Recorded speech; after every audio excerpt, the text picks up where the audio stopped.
Oh, hello there. Well, it's Amanda here, Creative Gardener, and I wanted to show you some things that I got recently. Guys, look at these. Now, can you tell what they are? They are sugarcane. So, let me show you. I just flew my eye. I'd recently got some before, and they're the stumps. And what had happened, sorry for going out so fast, what had happened is that I'd left them in the water for too long, and they started to grow, and then when I put them in the ground, they died. So our friend brought round some cane, some to eat, and he gave me these four. I can't remember if there was any more. No, there was, these four and a couple that we ate, which was really nice. I've always wanted to grow it, and again, if you've got some space, I've just found this little bit of space here. So I'd soaked them for 2 days, and they had some little roots coming out, but there was roots below that, so I just stuck it in there. And then we've got this one. Sorry, what's happened to me today? So we've got this one, and then this one, and you can see it coming out the side. So maybe what I could have done was cut them like smaller, so that where that is actually coming out, that would have been in the ground. But I was just like, they're growing at the end of the day. And I've just laid down some mulch just to protect the soil.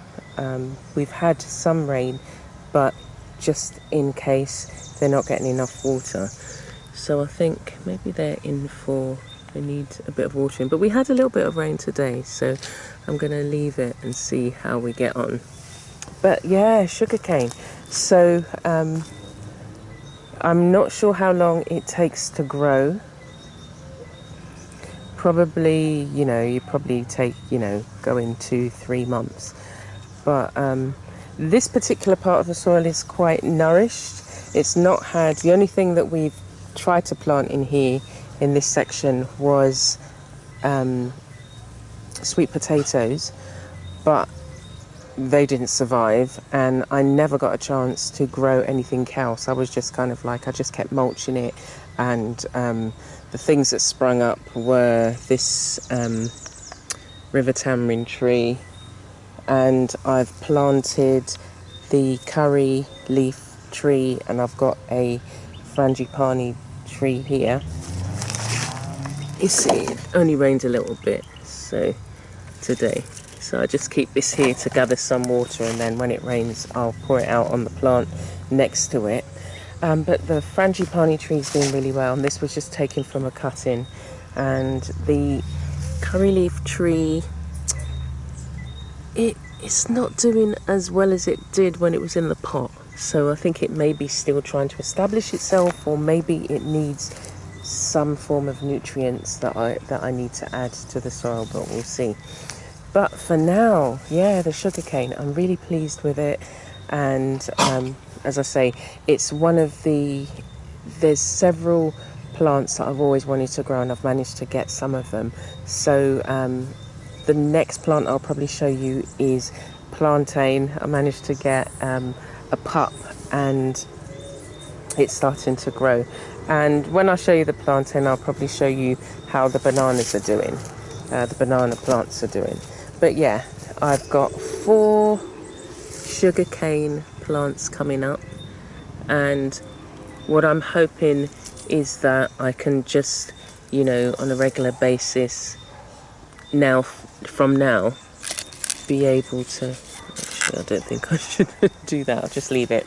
That I'll be able to maybe even just turn this particular area, or no, maybe not with that, but just this area, maybe I can maximise it a bit better, and maybe find other areas where I can grow sugarcane and yeah, and we'll be able to harvest it.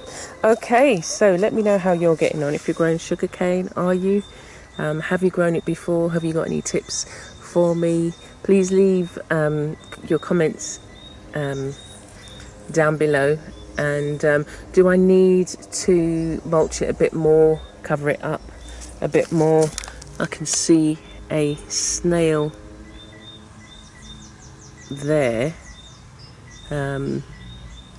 Yeah, we don't want any snails. And I can see some of it, you know, some holes there, so some sort of pest has found it. And I've got some stink bugs in the garden, and every now and again I get a whiff of them.